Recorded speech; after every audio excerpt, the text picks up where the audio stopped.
Just remember that it paid to replace my bay window. That's the biggest embarrassment.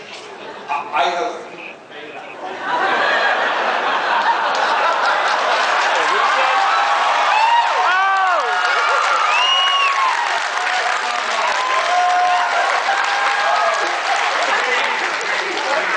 Don't encourage him. He needs no encouragement.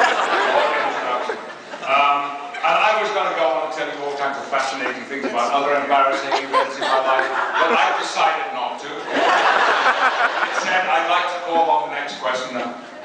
Mr. Stewart? I know you, don't I? You've asked me questions before. Yes, sir. Lord Stewart. Sir Lawrence. Could you tell us about some embarrassing films you've been in?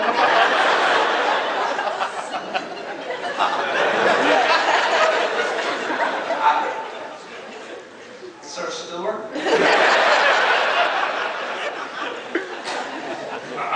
I have been asked questions by you before. I recognize the voice, and yes, it's lovely to see you again. You too, sir. You don't have to call me sir all the time. Sorry? I'm sorry.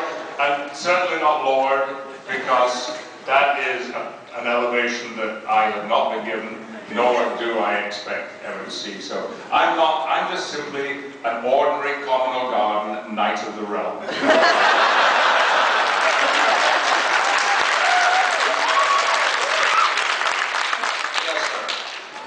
Sorry, sir. I mean, sorry. Sir. Yes, go ahead. Do you live with the Queen now?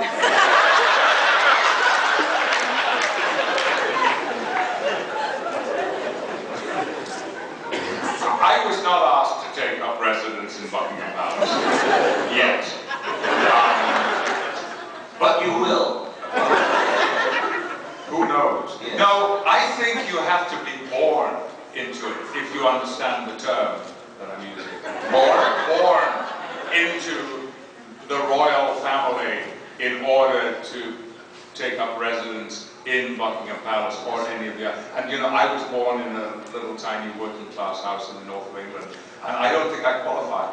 Oh. You understand the word qualify? Sir? Sorry. Sir, sorry. I can't stop saying it. Yeah, I know. Did you want to ask me any questions?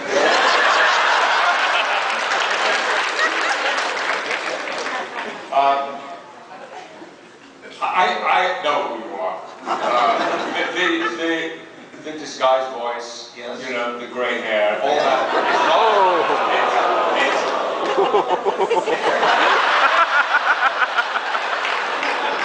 It doesn't hide the fact that you are Data the Android.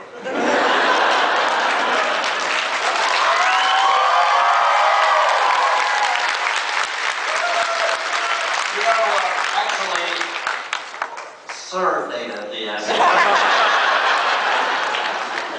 You know, you probably heard this story before, but Jonathan Frakes came back from a convention while we were still shooting the series, and that Monday morning on the set, he said to us that he'd walked around the dealers' tables, and he had seen one table where a sign read, "Buy one data, get two Rikers free."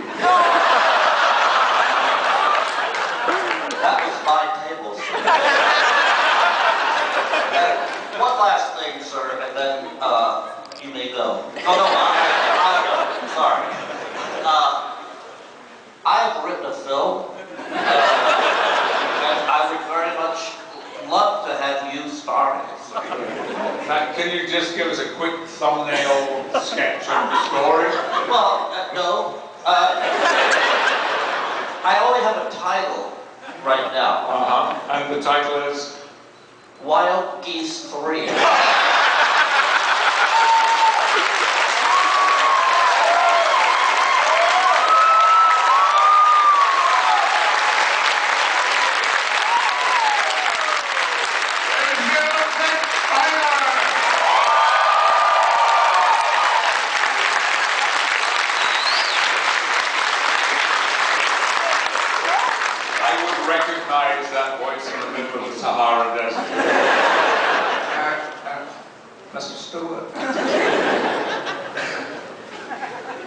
Where were we?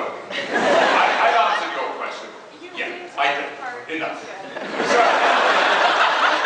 Patrick, for Star Trek, you have an episode that really stood out that you were proud of how well you did.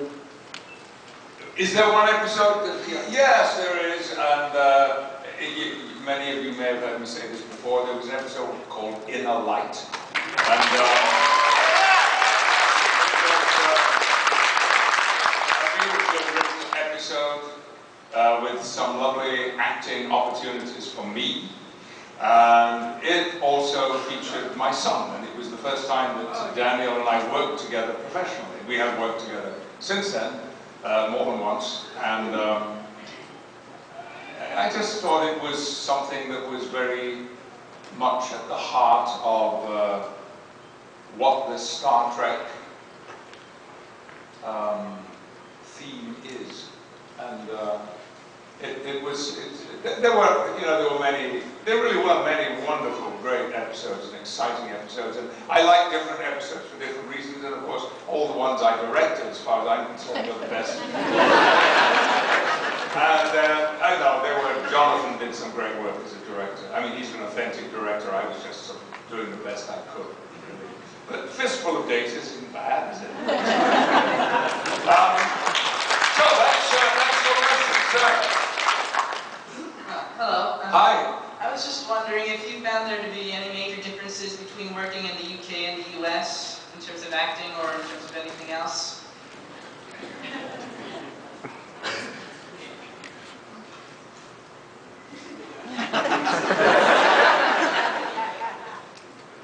I don't think there's any distinction between the way in which I work at all, but I have not done an American production for a good many years. This play, this fall, will be the first since I think I did Who's Afraid of Virginia Woolf at the Guthrie in Minneapolis. That was a production with American actors and with an American director, and of course, a great American play.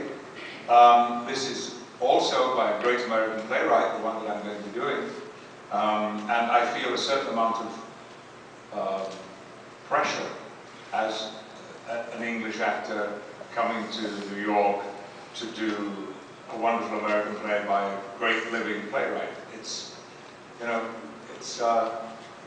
It's a little bit like an American actor, I guess, going to London to do a play by Tom Stoppard, might be the same.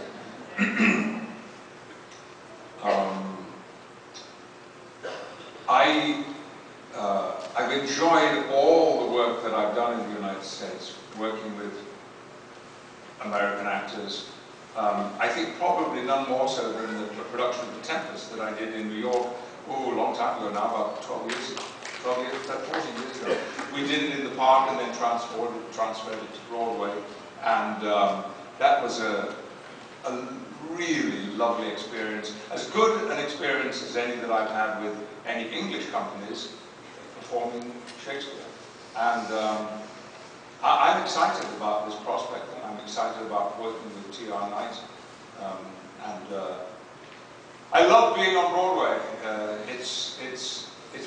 What is very different, being on Broadway as opposed to the West End in London, Broadway is much more of a community. You feel connected to all the other shows that are on, and people come in and see one another's shows, and there are these events that are held on Sunday nights or Monday nights that are often charity events or events about Broadway. We don't do that much in England, and I'm really pleased that the theatre that we're taking this production into, the Schoenfeld on 45th Street, excuse me, is one of a row of 4 theatres, all side by side.